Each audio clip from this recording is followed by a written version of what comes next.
The Get Down is brought to you by Digital Music Pool. Digital Music Pool is the ultimate record pool for professional DJs looking for the hottest tracks and exclusive hits updated daily in an easy-to-use platform. You can find exclusive edits from myself, Cream, Adam B., Andrew Marks, Angelo the Kid, Armin Averu, Chumpian, Dan FX, Castra, Pat C, and Samus J only on DMP. And we're giving you a chance to try their service for just $9.99 for the first month. All you have to do is click the link in the show notes or on the Get Down or Cream Instagram pages, create an account, and enter the promo code CREAM at checkout for your discounted month. DMP is my go-to record pool for new and exclusive music to play in my sets.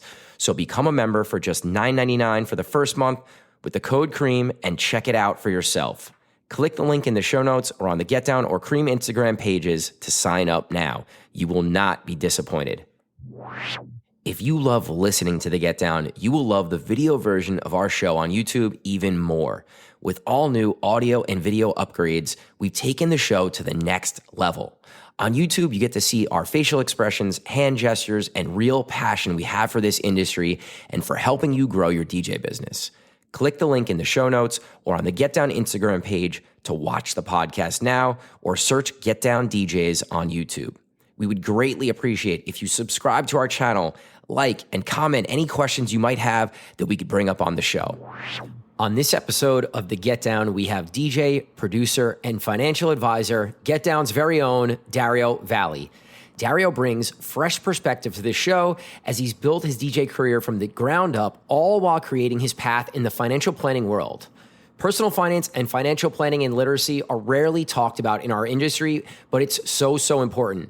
And Dario's here to shed some light on the basics of budgeting, living within your means, DJing full-time versus part-time, and when is a good time to take that leap, prioritizing savings, saving for taxes, investing, credit cards, and debt, and much more. Let's get into this episode of The Get Down with Dario Valli.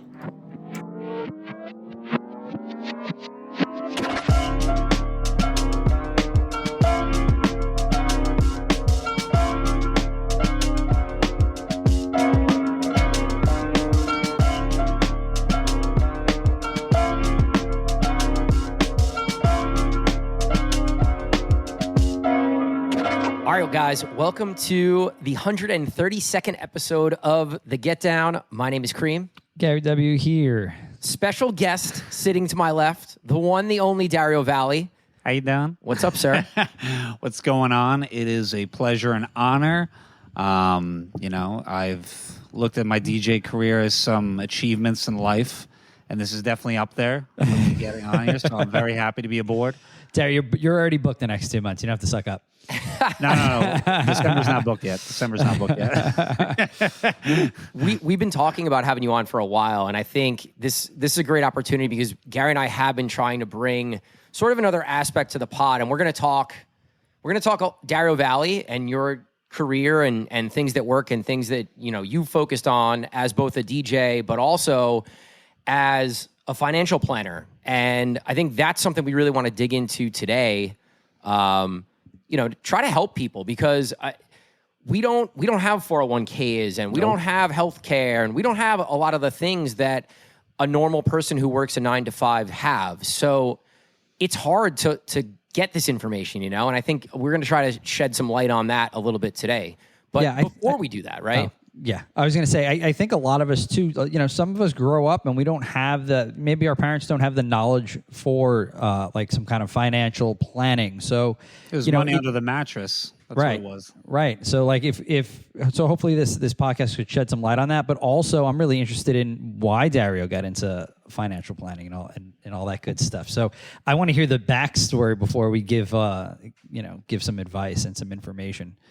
But So but where we want to start? Before that, let's start with your DJ career, because I think that's most of our audience is mostly DJs, and they want to kind of know where you started, where you came from, and you've really started to escalate your career recently. So if you want to take us up to the top and Yeah, I don't think we need to like dig into the full story because we're gonna get into a lot of stuff today. So what I really want to talk about is more so how in recent months here, in the last year or so, I think you've really stepped your game up, and you've gone from, local DJ, playing some bigger shows, a lot of open stuff, playing some bars, to now being like one of the headliners that's getting regular bookings at a lot of the main spots, residency in AC, residency down the shore, obviously playing up here in North Jersey and New York City. So what are some of the things that got you from that opener spot to the headliner spot?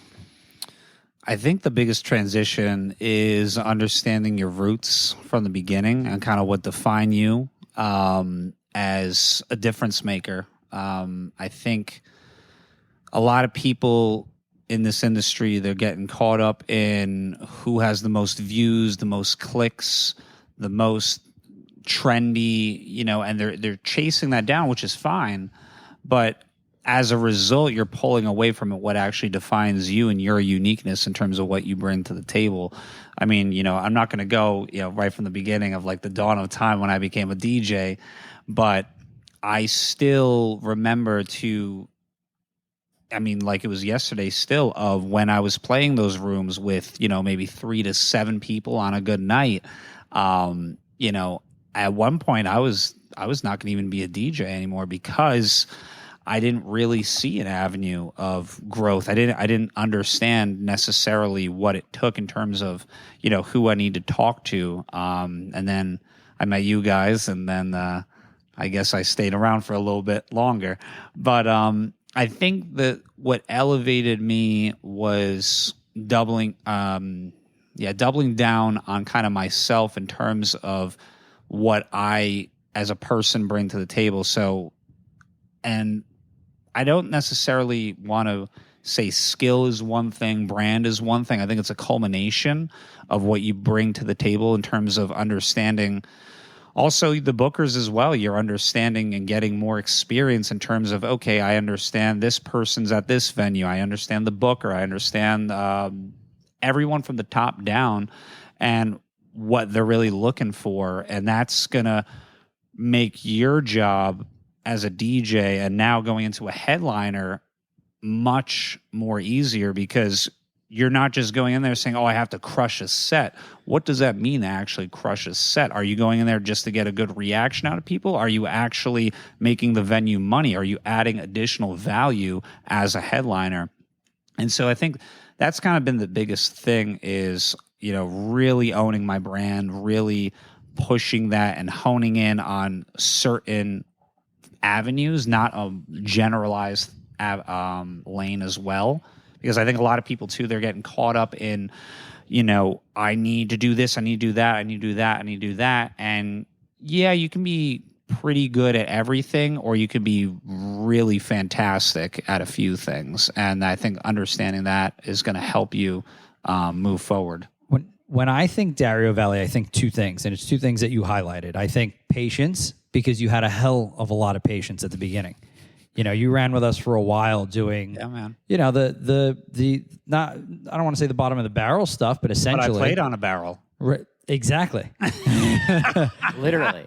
And then I was like, you did it. You put the pun in there on purpose. You set me up. And then the other thing is being just unapologetically Dario Valli.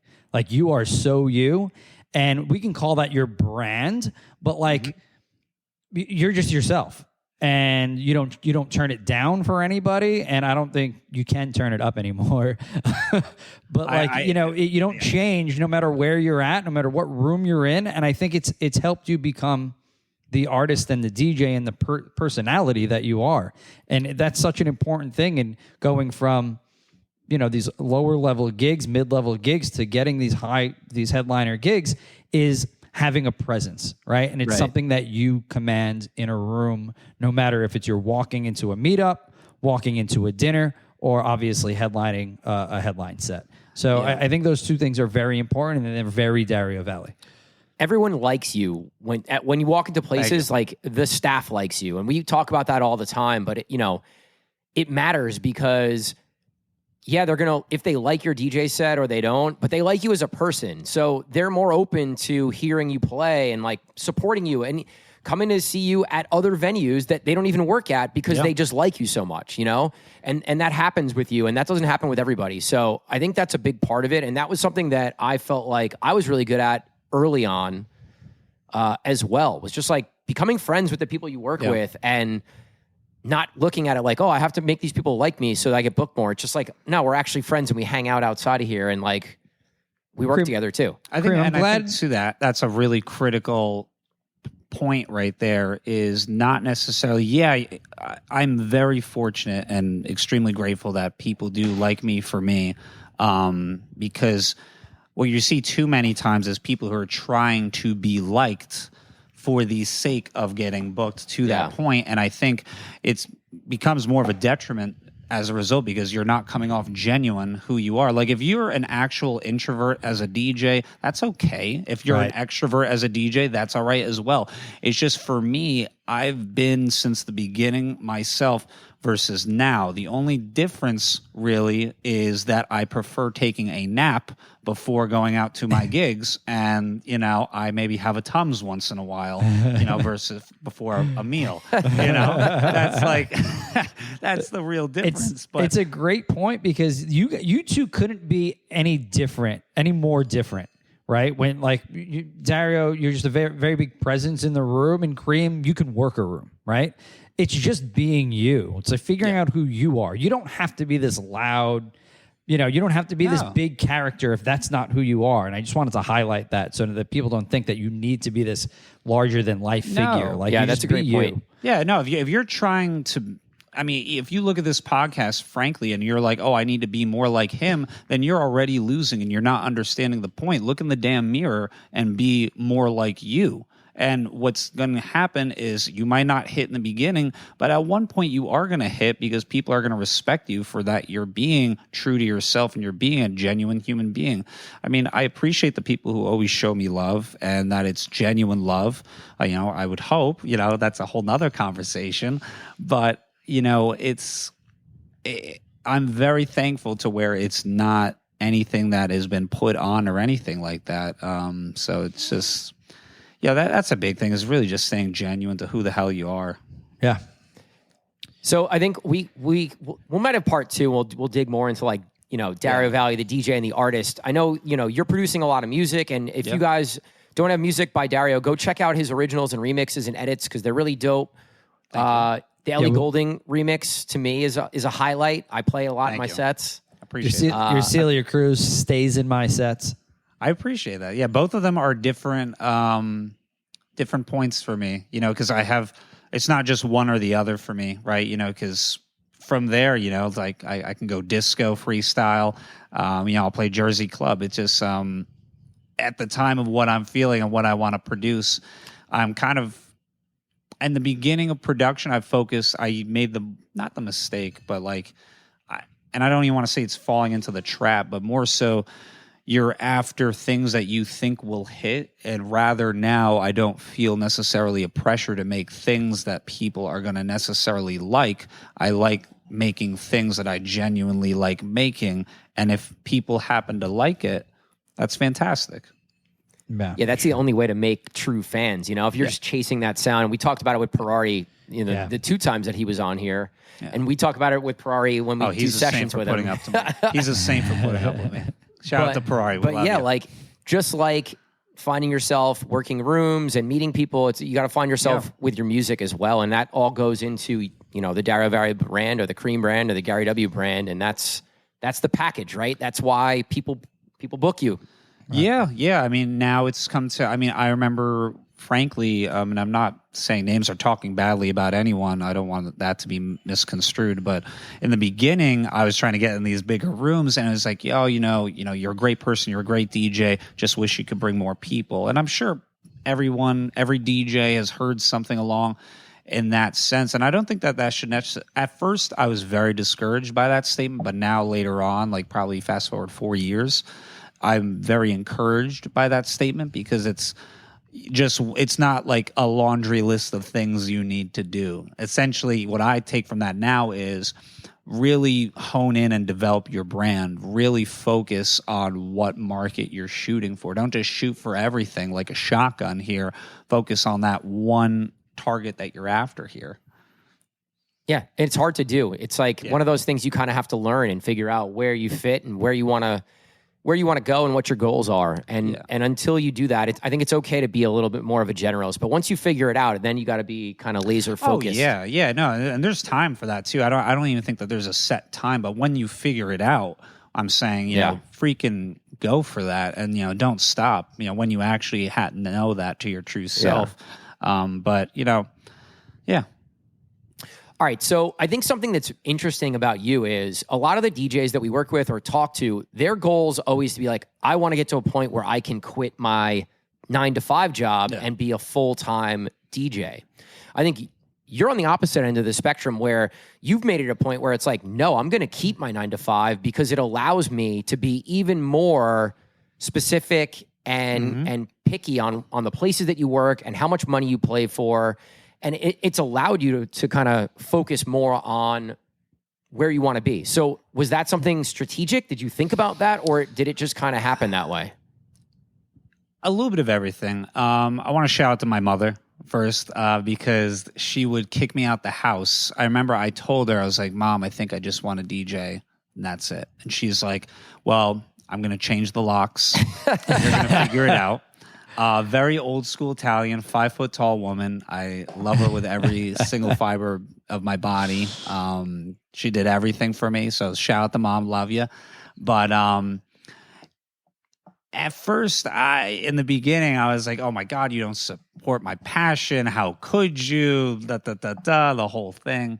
And then, I realized later on, like kind of what she meant a little bit for that. And, it kind of became for me, for the career that I'm in now, that I can do both for now. Until one or the other blows up to the point where I just can't do the other, I intend on doing both. I mean, my ideal goal, if we're talking, like ideal goal, I mean, yes, if we could end up like a John Summit where we were an accountant and then, just called it a day and then I could walk away, sure, fantastic. Sign me up.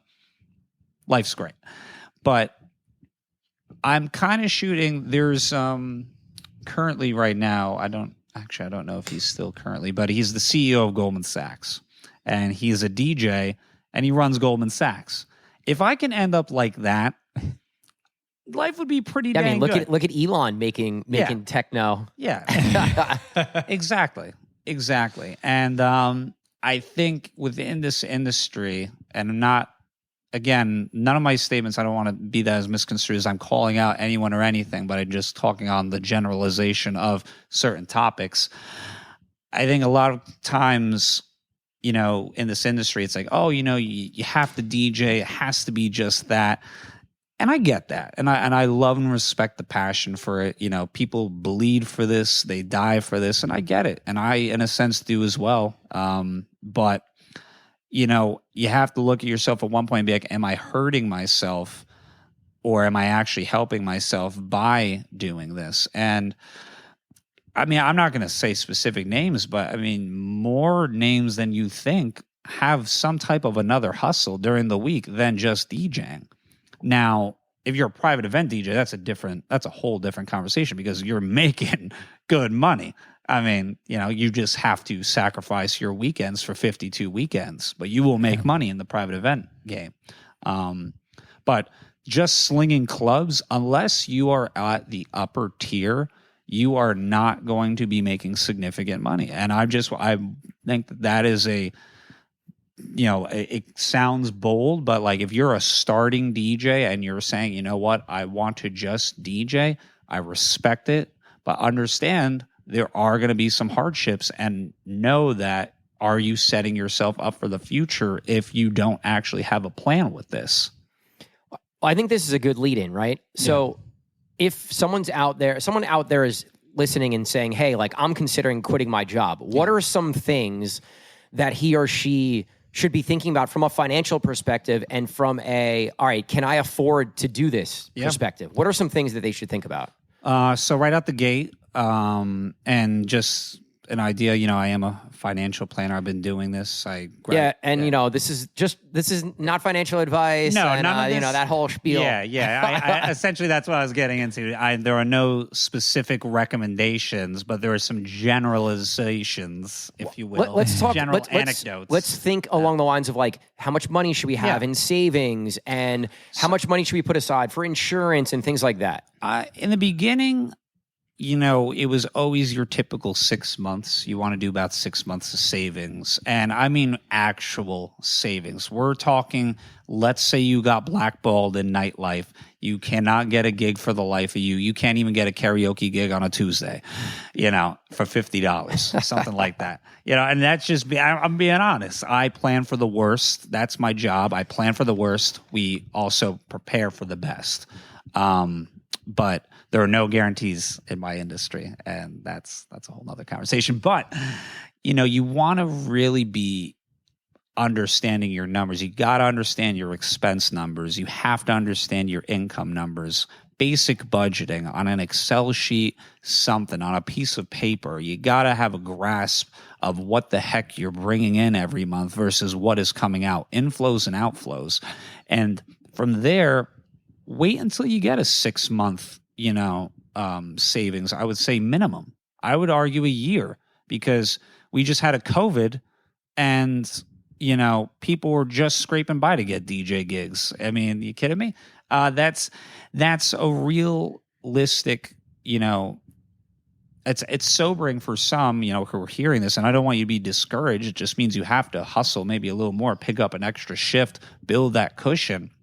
But then I would say that would be a good opportunity then for you to maybe consider it at least. Like if you're drowning in credit card debt and student loans and you're barely scraping by with DJing and income, you probably shouldn't quit your day job in the meantime, just for the sake of doing it or the sake of a look. I don't think you're really setting yourself up for the future in the best way at that point. Yeah, I was looking at like the average debt for Americans is like $60,000, which is like, that includes mortgages and whatnot. So you're taking that into consideration. We would like to own and everything else, Right, exactly. Like, what are we going to do? Are you doing this to just split with 5 other people a rent of a studio apartment? It's like, I mean, you can. I mean, don't get me wrong. You can do all of that. If you choose to live out your car and, do this and really dedicate it to this, I salute you. Nothing. There's no shame in that. But is that the quality of life that you actually want? That's, I think, something you really need to look yourself in the mirror and say, can I stomach that? Not just for 6 months. Can I stomach that for a year, 2 years? So these are conversations to be had with yourself, I think. Yeah. When I was making my move, and I knew that I was going to leave teaching, and I was, obviously teaching and DJing and doing the Get Down thing and coaching all at the same time. I knew I was going to lose a lot of that stuff. How you did that. So then it was like, all right, well, if I move to Florida, my cost of living goes down considerably, right? So then you weigh those expenses and what you're going to save, and it's like, okay, well, I can rationalize just DJing and doing the Get Down thing. And I don't have to teach when I get to Florida. But then the pandemic hit, and then I had to pivot and do something, right? And then it was like, all right, well, I'm going to pick up a part-time job, which I talk about all the time on here, because there's no shame in having that. No. Especially one that has flexibility that will let you come in, every other weekend maybe, if you're DJing on the weekend or whatnot. You find what's good for you and what's good for your financial situation, and then you could plan and make moves accordingly. And I think that, any advice that we give is going to be very general advice, and you have to take that advice and apply it to your situation, and then you can kind of make decisions financially and for your life and for your DJ career accordingly. No, I think that's really good advice. And I think it's different for every single person, right? Like, we have to be general because there's no one way to do any of this stuff. No. And so my next question would be, let's get into, we mentioned budgeting, right? And you said we have to have a budget. So let's talk a little bit about what is a budget, how to create one. You had mentioned Excel spreadsheet, something that I do that I think all of us DJs should have some sort of system for keeping track of what gigs we played, how much money are we supposed to get paid for those gigs, and have we gotten paid for those gigs? And I do it in an Excel spreadsheet, and it's great because at the end of the year, I could use it for my tax purposes as well. Love that. And that's my revenue sheet right there, right? It's the money coming in, the money that's still owed to me, so that when I start planning for my next month or a big purchase, I know that, there's $3,000 that I still haven't gotten paid for. So, I'll be able to pay for XYZ type of thing. So how would you go about kind of setting up a budget? And, I talked about how you keep track of your income, but maybe talking about your expenses. Yeah, I mean, it really depends on how high level you want to go with it, right? I mean, because you can simply start out with just the rent, the car, the phone, the internet, something basic, the Apple Music, then the Spotify, now the Netflix, now right, like keeping track of your pools. Fixed budgets first, Yeah. like what's coming out of your account every single month, and kind of coming up with a number, right? Go look at your bank statements. Go take a look. What's coming out every single month? And if it's the same amount of money, then you can account for that every single month. Oh, absolutely. We're not even talking about, travel. We're not talking about, spending money on clothing. This is like, now I would say rent and food, number one. I mean, because if you're starving and you have nowhere to live, that's a brutal, life to kind of go about. Now it's like, okay, phone. We need that so we could talk to our bookers and, post on Instagram or TikTok or whatever the heck, what you're doing. Then from there, your DJ pools. Then, your SoundCloud monthly or, and all those little microtransactions you don't even realize add up. Before you know it, you have like 6 of them or 7 of them. It's like, oh, dang, I have like $110 or something like that that's coming out of my account that I had no clue. Right. It's like, well, simply just by doing this exercise of budgeting out your outflows, because you know what you're getting in. I'd hope most people know what you're bringing in. But your outflows, the difference maker there is going to be your difference maker on what you accumulate and then how you push it forward. And then that's another point is just what you're using that surplus or deficit for. Before you get into that surplus and deficit and maybe like some of the options, I want to talk about why it's so important to keep track of those monthly transactions, whether it be the record pools or your phone or, let's say, is it dry cleaning for gigs things that things that you're wearing to your gig? That's all. These are all transactions that you can write off at the end of the year. And if you don't have a number on that, you're leaving tax money on the table. Exactly. So you really should have a separate spreadsheet. One tab should be your revenue and what's owed to you, and then the next tab should be your expenses. And you could break it down monthly, and maybe one month is different from the next, but you should know, almost to the dollar how much you're spending on expenses. What is gig related? What is work related? Equipment's huge. New computers huge. These are big expenses that need to be accounted for. That if you're not accounting for it, that you're going to overpay in taxes for. I know it. There's from state to state, it's different. I believe, right? From state to state, it's a little different. So Florida, I'm shocked you guys even get a tax. It's I don't work here. No idea. Yeah, exactly. It's all sunshine, rainbows, and alligators over there. It's ridiculous. And then New Jersey, you take a breath of fresh air. It's like, all right, that's gonna be like 75 cents. Yeah, it's wild. But let me jump in for one second. I want to kind of give you guys an idea of how I track my expenses. And you could do this a couple ways. You could do it like Gary said, monthly, or you could do it at the end of the year. It's just going to suck because you're going to spend the whole day doing it. But what I would do is if you want to use a spreadsheet, that's perfectly fine. Like Gary said, create those fixed costs, then create the business expenses, then create the personal expenses. And you really have a full idea of where your money's going for each month. And all you have to do is sign into your credit card or your bank statements and just look at whatever money you spent and each line, and you go through each line and you assign it to something and you put it in the spreadsheet, right? You could do it that way, or you can sign up for something like QuickBooks for small business where they'll do a lot of that stuff, and you could link all of your accounts. And every time you spend some money, you'll get an alert on your phone and it'll say, hey, Cream, you just spent $25 on XYZ. Was this a personal expense? Was this a business expense? Oh, it looks like this was gas. So we're going to allocate it as gas money. Yeah. So QuickBooks is awesome. I think it's like $20 a month. If you don't want to do the spreadsheet thing, the QuickBooks route is a relatively inexpensive way for some help in tracking expenses. This is not a sponsored ad, by the way. I'm just telling you guys the stuff that I use. Oh, yeah, no, I'm just messing around. I want QuickBooks to pick up on the algorithm and say, hey, we really appreciate the support. Yeah, there we go. Generous donor. But like knowing the money that's coming in compared to the money that's going out, you can then understand, am I spending too much money? Do I need to cut my expenses? Yeah. Am I living above my head? Am I paying too much for rent? Is my BMW necessary, right? Like exactly. Is that 7th pair of Yeezys really worth it for you? Oh, actually, no, we don't do Yeezys anymore, right? So it'd be Jordans. We're back to Jordans. Yes. Yes. The Travis Scotts, right? You guys all wear know my 7th pair of Vans. You guys all know better than me. Yeah, exactly. No, now the kids like Crocs. That's what the thing is.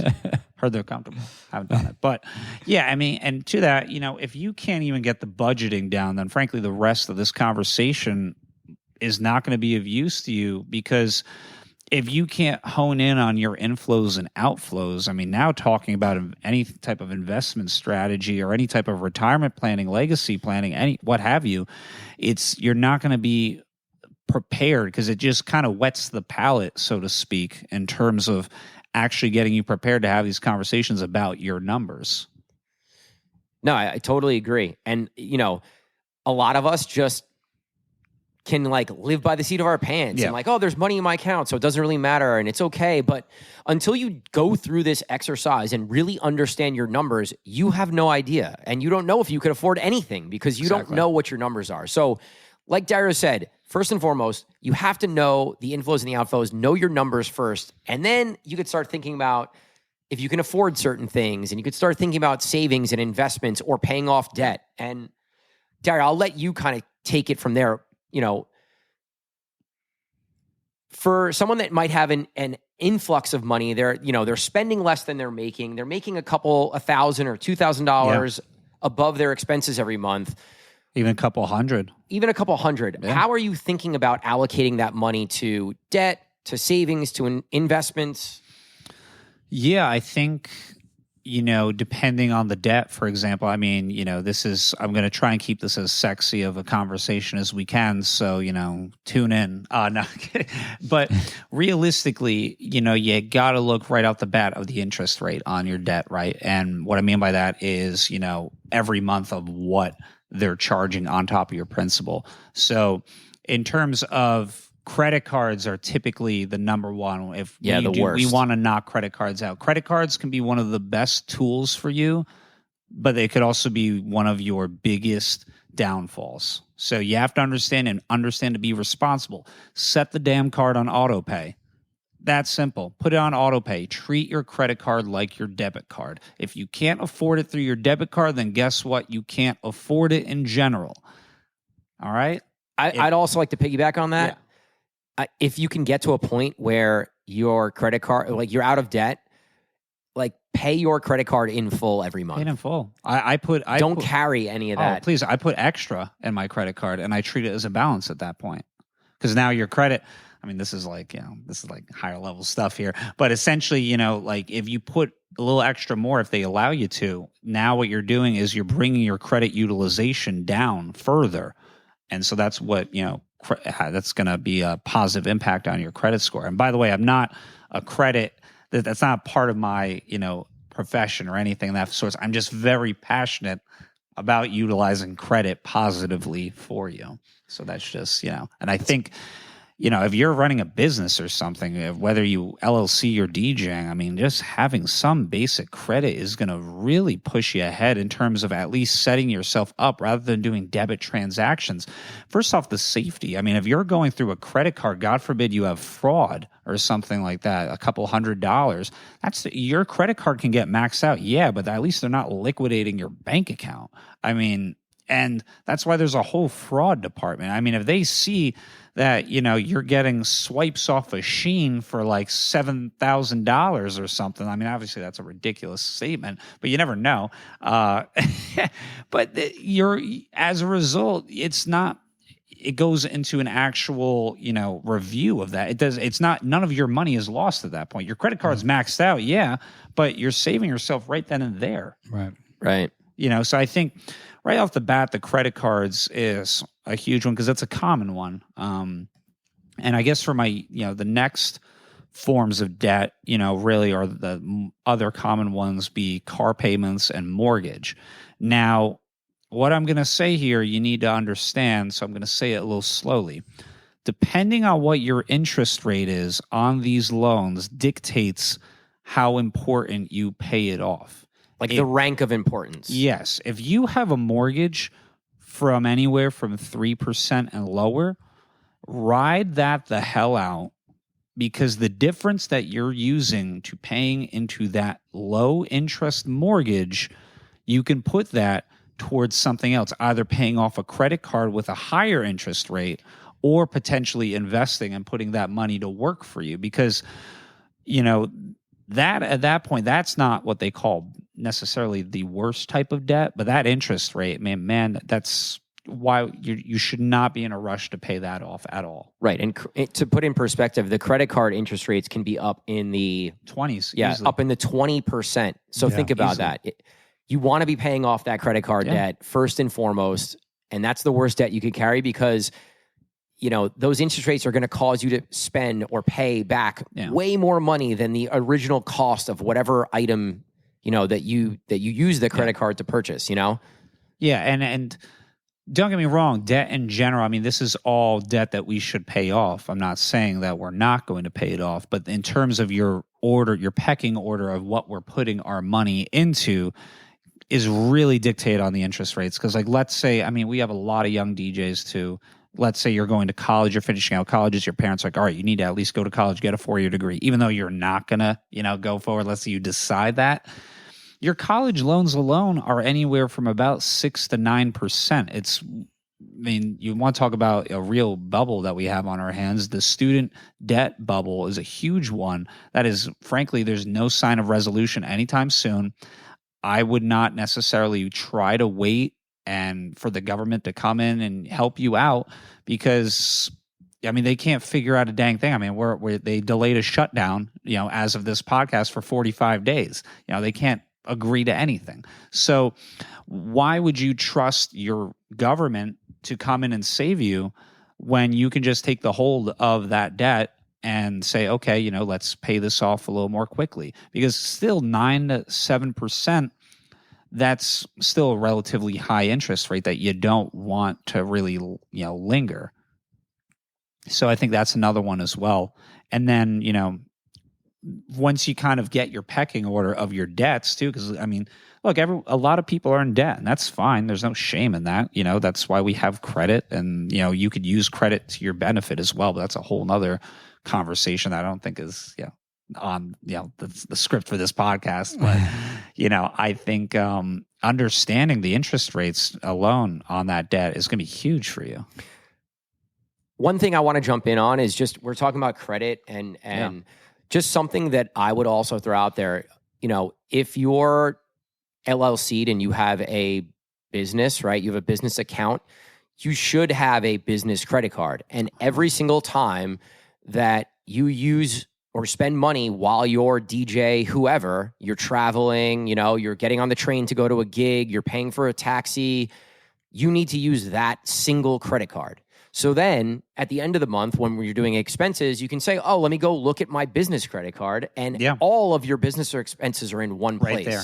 And it helps with your budgeting right there. Helps with your budgeting. The other thing is, there are a lot of rewards cards out there. So if you're traveling a lot, maybe you want a travel card. If you go out to eat a lot, you want to find a card that, pays cash back for groceries or restaurants. Or if you're Ubering a lot and you're using taxis a lot and you don't have a car and you live in the city, get one of those Uber cashback cards. So really do your homework and think about where you spend your money and what card can help you the most.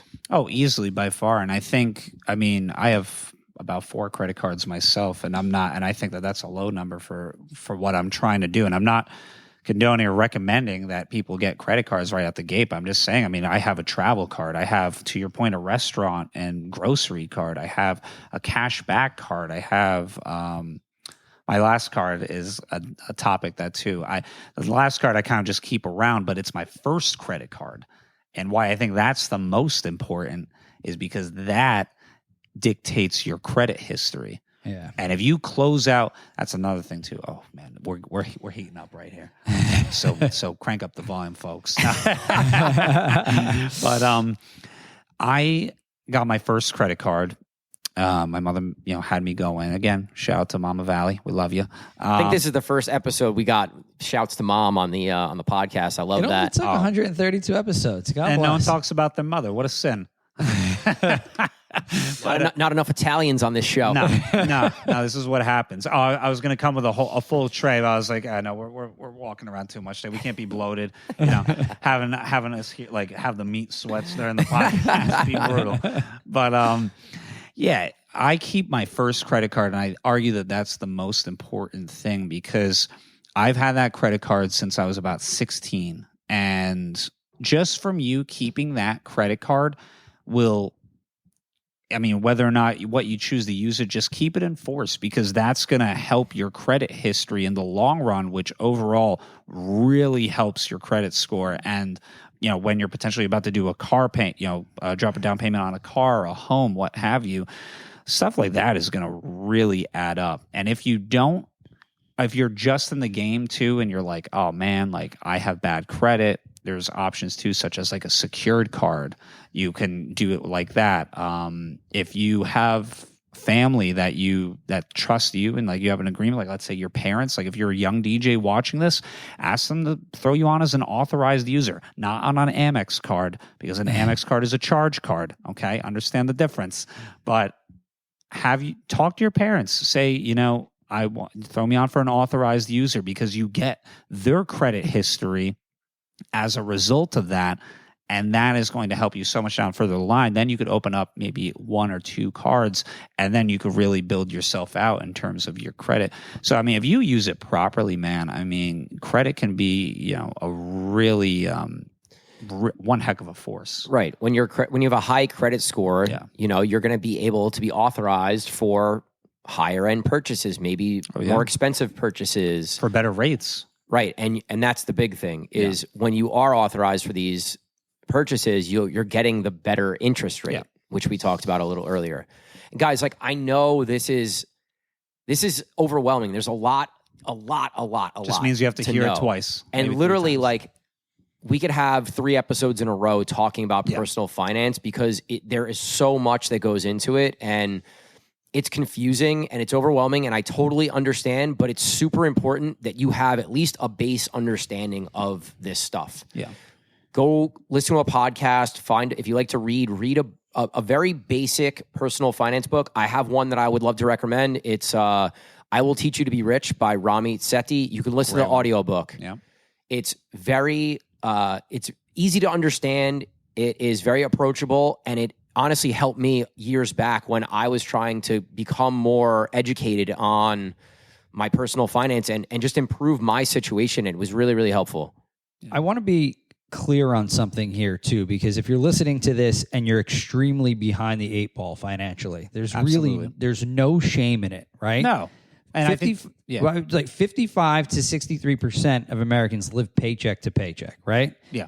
Those people probably haven't established a great plan. We're here, we're just trying to shed light on maybe some small baby steps to establish a plan in order to not live paycheck to paycheck. Oh, yeah, no, and I don't want anyone who's listening to this. So I currently work with TD Bank right now, and it's been a delight. When I tell you I have seen people from very, knowledgeable to very not knowledgeable. I have seen, and again, nothing specific. I have seen hundreds of thousands sitting in checkings for no reason for months. No idea what to do. So some people, they make money. They don't even know what to do with the money. And you're probably listening to this saying, oh man, like that's crazy. You would be shocked. And so whatever knowledge you're coming into listening to this, please don't be discouraged, but at least have the courage to admit, hey, I could probably learn a little bit more here and take the initiative for yourself and to set you and, potentially your future family and generations to come. No, I think that's awesome advice. I love it. Yeah. All right, so let's pivot, right? We talked about debt and we talked about credit cards. Let's say that, some of us are lucky enough that we were able to pay off our student loans or we pay off at least our credit card debt, and we're making more money than we're spending, and there's a little bit of, a surplus every month. How should we think about that extra money as far as savings or investing or something else? So I think understanding what your goals are and your time horizons from this point are going to be big, because now sky's kind of the limit. I mean, sky's always the limit, regardless of which way you start. I personally feel I'm an optimist at heart, but you're in a very good boat now where you have no debt and you're bringing in surplus income. You're better than most people in the United States. And just when you actually go in terms of actual debts versus assets, like a lot of people are minus because yes, they're earning, but they don't have any assets and they have a ample amount of debt. So you are actually in a good spot, believe it or not. What to do with that really dictates on, again, your time horizon, your goals. Because if we're looking to buy a home in 5 years, we're not looking to lock this money up for a very long time, because that's not going to really benefit you, because you're going to incur certain surrender charges, and punitive fees, anything like that, potentially capital gains when you don't need to do that. So I think there are avenues for that versus someone who has like a 15 to 20 year time horizon. At that point, the longer the time horizon you have, I'd say is typically, works out in your favor, because you can take what they call volatility or the ups and downs of certain, whether it be interest rates, whether it be the overall market, what have you. You can take those ups and downs as long as you're staying consistent, just doing dollar cost averaging. You're going to be a really good position. So I think that's really the first understanding of that. I want to simplify what you said a little bit. Okay.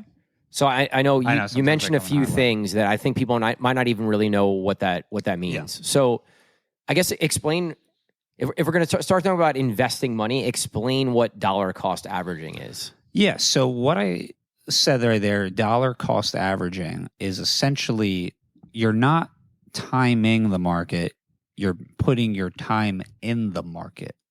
Not timing the market, time in the market. It's like that's. What is that? One of your sales lines to your prospective customers, or what? Oh yeah, that's a great one. That's a good one. That's no. A gem. What he really means though too is like you're never gonna. No one can guess what's going to happen with the stock market or with economic. If we were, systems. We'd be Warren Buffett or something like that. And guess what? We're not. And that's okay. You don't have to be. But if this is long-term money, then why are you going to try and wait to guess on when it's going to be a right time? The right time is to get in immediately and just stay consistent. Stay the plan, whether it's $50, $20, $100, $1,000, whatever number that you can put in for your long-term goals, contribute, man. Just stay at it. Put an automatic deposit in it. Don't even pay attention, and then it'll just get allocated, Right, and then this is like the next tab on that spreadsheet, right? It's the investment tab, and you know that you have this much excess money, and you're going to allocate, let's say, 10% of that excess money. 10%. And now all right, every month, 10% of my $2,000 surplus is going to go towards my investments, and you set it, and you forget it, it just comes out every single month, and you don't even need to look. You don't need to follow the market. You don't need to worry about... No. If the market's skyrocketing or if it's crashing, you just keep putting in 10%. Look, we're not chasing meme stocks. We're not chasing Dogecoin, GameStop stock. By the time, who knows what the next craze is going to be?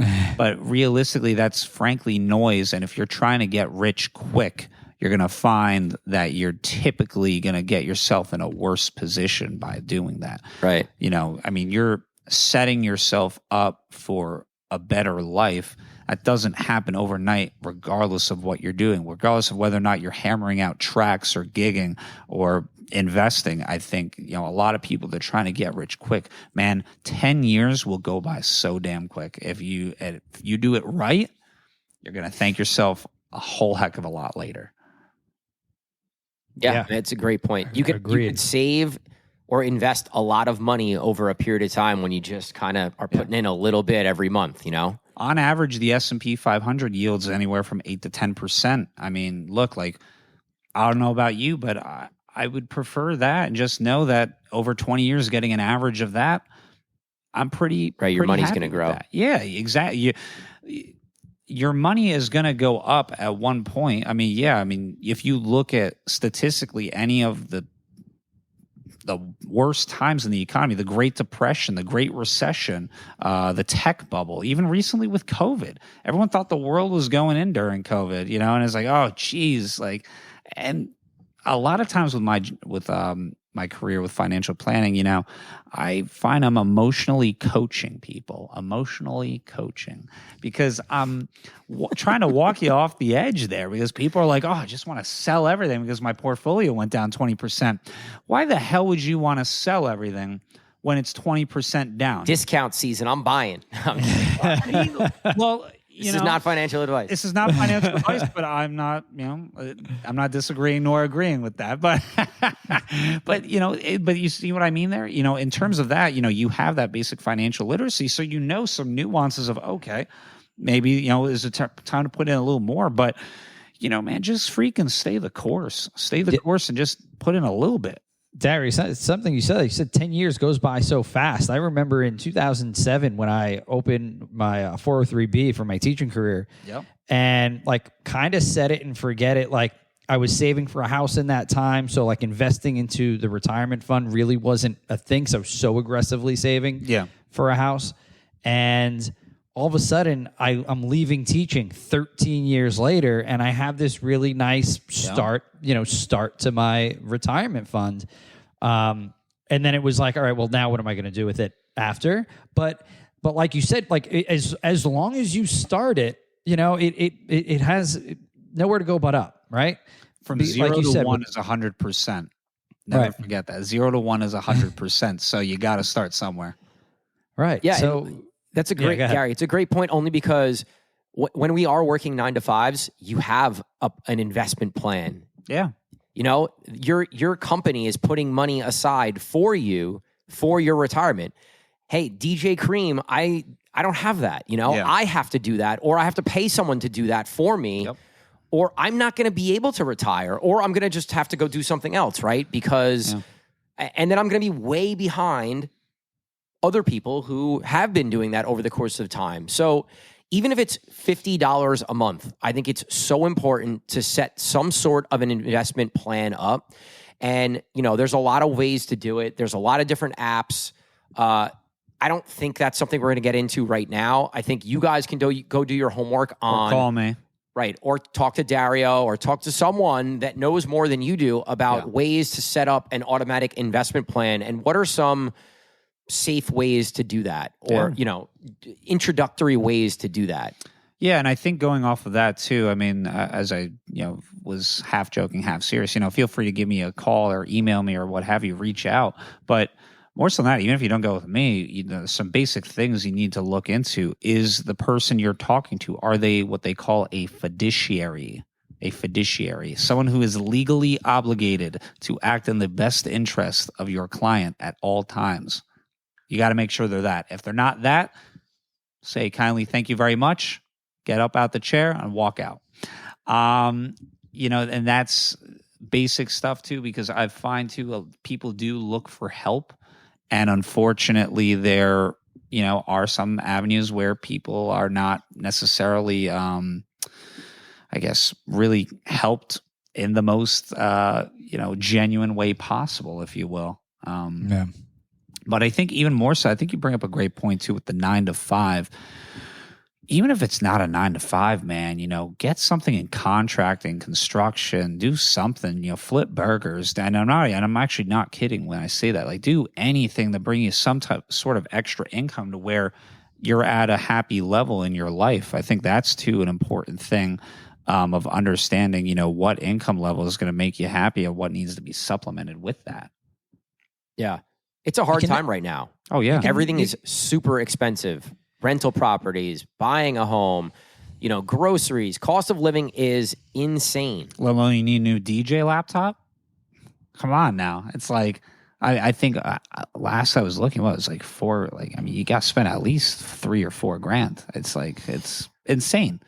And then that's not even including if you need a controller to looking to get into this. And it's like, okay, it adds up. Yeah. All right, go ahead, Gary. No, I was just saying, I was like speaking to somebody the other day about like new CDJs and a DJM. Is like what kind of my second or third set of DJ equipment was like.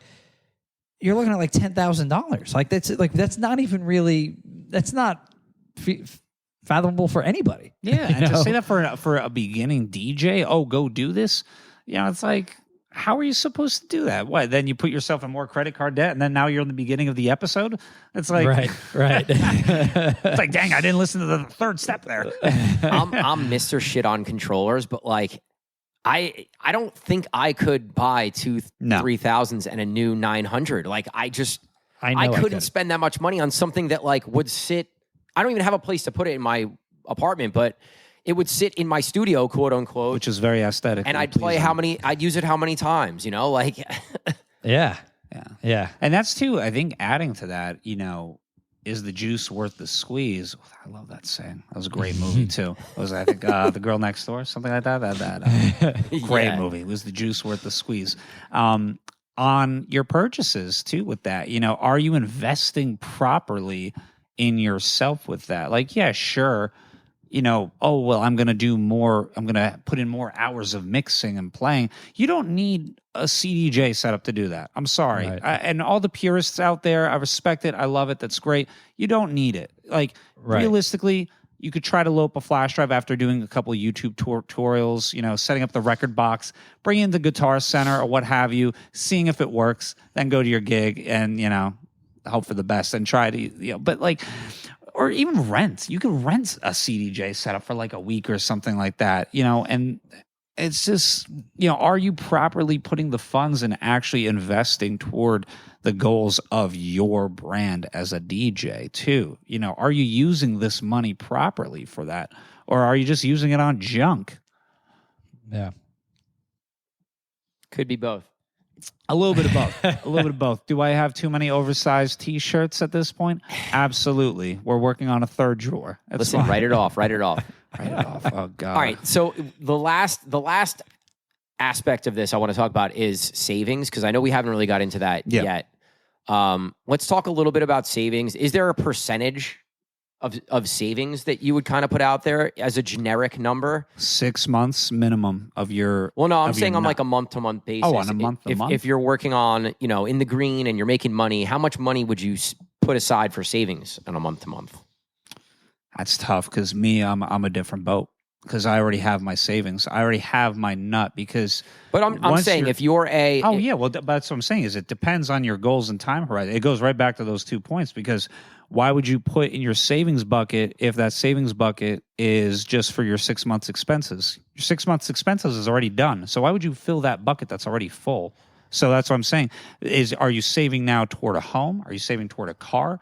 Until you hit those goals, then yeah, hit the savings. But then after that, though, frankly, I think you should just be looking in terms of your overall investments and your assets in terms of, okay, well, my 6 months expenses is covered. Great. We love that for ourselves. Am I saving toward a car? No, I'm not saving toward that for a little bit. Okay, I could put maybe a little X percentage and plan that out backwards. You start with a price. Let's say the average price, you're shooting for a $30,000 car. You divide that up by, let's say, 5 years. Okay, this is how much I need to put in toward that. And then you go from there and you contribute to that. But let's say that bucket isn't even a factor. Then we look into the home and so on and so forth. But if those buckets are accounted for, then you got to look at yourself and say, okay, well, am I just going to put in the checkings or more savings, or are we going to put this to work? Because most likely the audience listening to this is anywhere from 18 to 38, maybe 48, pushing it. you got another 15 years or so. You got to get a little bit of interest on here. You got to get some growth accumulated. It can't just all sit in the savings now and the checkings. So are you really making your money work for you? So, all right. So for people that maybe don't have savings yet, Yeah. you want them to try and shoot for that 6 months expenses in savings. And then once you hit that, then you start thinking about investing, or are you investing as you're getting to that 6 months of savings point as well? I would say 6 months savings, because it doesn't matter how your portfolio is doing if you're if you're on the street because you can't pay for your expenses. Right. So make sure you have that 6 month expense saved, and then you can start putting money to work in one of the investment. Yeah. Right, because Dario, like you highlighted before, if shit hits the fan and you have money in certain investments and you go to take that out, you're going to be penalized for it and you're going to lose. Yeah, and let's say that portfolio is down. Well, what if that portfolio is down? Let's say you hit a COVID where the stock market dropped anywhere from about 20%. Right, and those are the moments where people are going to reach for that money, you know? Yeah, exactly. And so now let's say, I mean, you want to talk about the worst case scenario here. Let's say you have no DJ bookings, you're getting kicked out of your home because you didn't save up 6 months expenses. But okay, well then let me liquidate my portfolio that I've been building up.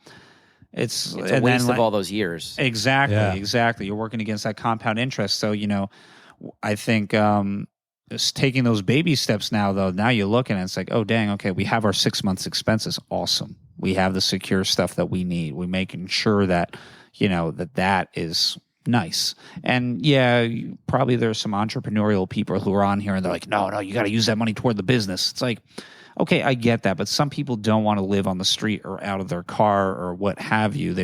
It's not feasible for a lot of people. So for the general public, I'd say, 6 months, man, just want to knock that out, and your debt, because that's going to be your baseline from what you can do from there. Because why would we even talk investments or anything if that's not handled? Right. Yep. One last thing I want to touch on. Yeah. Taxes. We haven't really talked about it. Okay. Being entrepreneurs and individual businesses, again, we're not working for a company that is taking taxes out for us, right? Yeah. Just like we talked about the investments, no one's putting money in an investment account. We have to do it on our own. So I think it's really important that as we're making money, we're allocating some of that money to pay taxes at the end of the year, because depending on your accountant, it could be a whole lot of money, it could be a whole lot of money. And just for an example, Gary and I take 20% of our revenue from every single month and put it aside for taxes in a separate savings account. And that's probably low. Right. And yeah. And I think that's a practice that, frankly, majority of the people don't do. I would say. You know why we started? Because there was one year where I got hit with like a $10,000 tax thing that I had to just pull out of. Yeah, it was crazy. It was like 10 grand, 13,000. It was just a ton of money 1 year. And it was we should probably rethink. We got to start planning for that. Yeah, so hear me out. Don't learn the way we had to learn, where you got to come up with some money because you owe 10 to 15K on taxes. Yep. Yeah, no, that's never good, because taxes, they come after you for that one. They definitely do. Death and taxes. Got it. Death, taxes, and old DJs complaining about things. That's funny. There's gonna be a couple of trigger guys like, oh man, they're the worst. Is there anything else that we haven't covered? I mean, again, guys, this is something new for us. We're hoping to do something a little different for you and kind of give you some insight into something that Gary and I both needed help with, So if we needed help with it, I'm sure you guys needed help with it too. So I hope this conversation has helped you. Even if your eyes glazed over a few times, I think it's good if you took one thing away from this conversation. It's a positive in my outlook. Well, I can give a gem as to why now this thought process, why it all comes together now. I can give you the crown jewel right here. I am able to leverage where I work now because I'm not stressing from lack of income. I have the power to say no now. insanely much more because I work during the week. Insanely much more. A lot of guys, they don't say no, and as a result, which is fine. Again, none of this is detrimental or bad, but I just want you to understand this. If you're a DJ or artist trying to work your way up, but as a result, you're taking on more gigs. Yes, I understand, because you're bringing on income, but as a result, you're diluting your brand. And now, because you're diluting your brand, it is less valuable. So now you have less leverage for when you're trying to go to bigger venues and propose yourself as that. And even furthermore, what I'm doing is I'm using a majority of my DJ income and I'm putting it back into the business because my bills are paid, everything is covered through my work during the week. Now you're seeing, my quality has dramatically increased because now I'm able to put in more capital into it. And I'm not talking about fake followers. All right. That's not, you can, that's, no. But I'm talking, I'm able to pay videographers. I'm able to pay photographers. I'm able to take more music lessons. I'm able to pump out more quality with now more capital that I'm not stressing because like all these buckets that we just mentioned, I'm covered. I'm good. So when that all comes together a little bit, you're going to see that your life is a little, I think, less stressful because you're not stressing, oh man, I'm worried from this one venue who hasn't paid me in 3 weeks that, $150, but they gave me 2 hookah tickets, or whatever, 2 drink tickets and a free hookah. Sorry. but that's the point we're trying to get at here is, there's definitely more than one way to skin a cat. You don't have to go into my profession. You don't have to go into contracting. Just maybe pick up a side hustle, do Uber or something like that. Not a pyramid scheme. We would say avoid that, but like do something here to at least lessen the burden on yourself because you're going to then make moves that are not as calculated or as actually diligent in terms of your plan. Like a lot of people look and we talk about how lighthearted and fun I am. And don't get me wrong, I am. And we love to have a good time. But man, when it comes to business, I am very different. I'm extremely serious. I put a lot of work behind the scenes to where I've gotten here. It's, and that's where you have to treat this too. This is a damn business. And that's what's going to, once you take it like that too, that's going to really set you apart from a lot of people who are just going out getting drunk, for quote unquote networking, but you really didn't do anything. You just wasted a night and you didn't even, work toward making any content or doing anything. So I think a lot of hard conversations you have to have with yourself, frankly. This conversation was great because it is a little departure from what we do talk about, leaving your day job and going all in on your brand and going all in on yourself. And then it highlights, you doing both, having a full-time job and being a high-end DJ. And then also saying that, hey, it doesn't have to be a full-time job. It can just be a part-time thing. Like I always talk about, like I have my part-time job that like, I go work 1 or 2 days and it pays my phone bill or it pays my water bill or whatever it might be.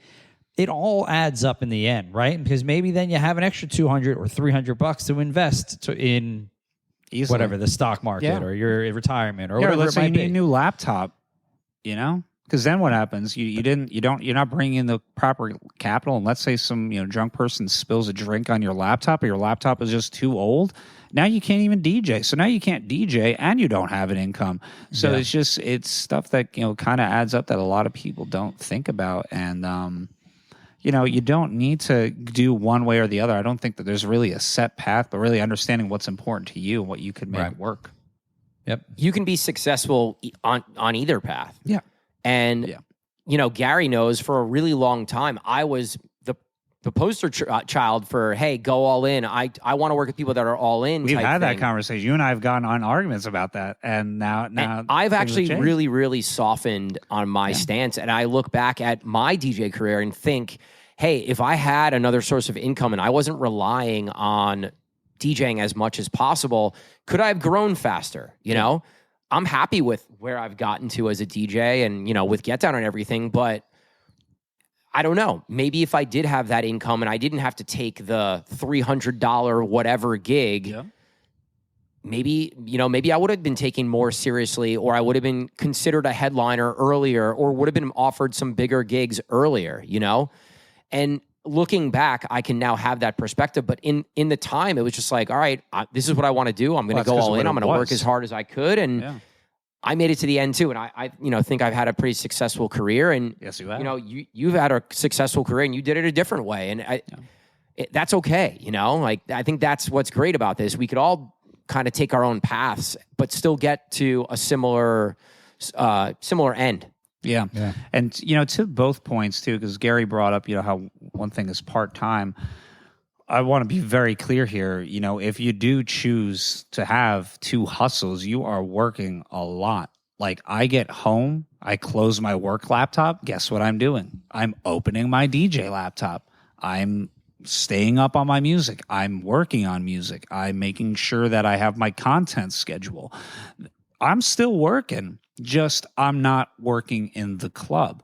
And so, like, for example, like if I have like one gig for the weekend, A, I'm not sweating financially, but B, it's typically going to be a higher end venue because I've made it so.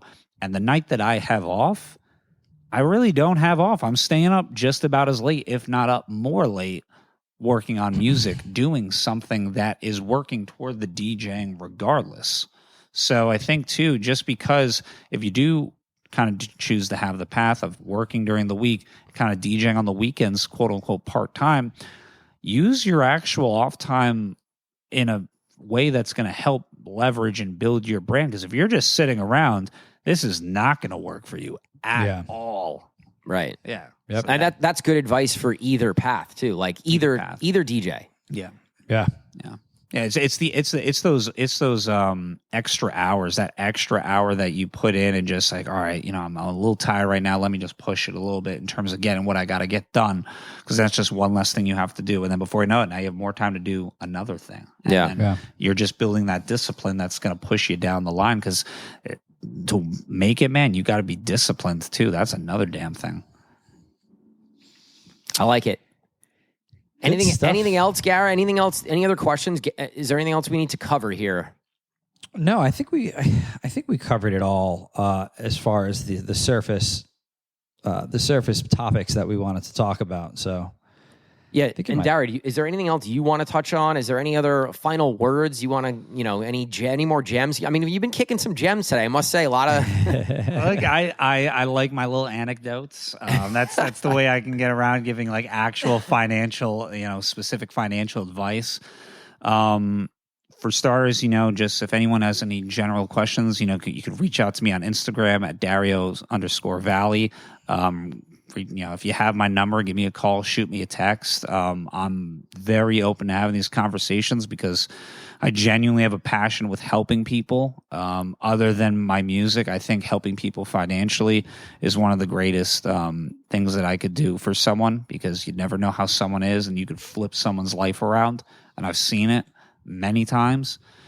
But overall, I think just with a little bit of everything, regardless of what you're doing, do it with passion, be genuine to who the hell you are, man. Because if you're just either chasing the quote unquote, you're chasing the bag, you're trying to, have this idea of an image of who you think you are.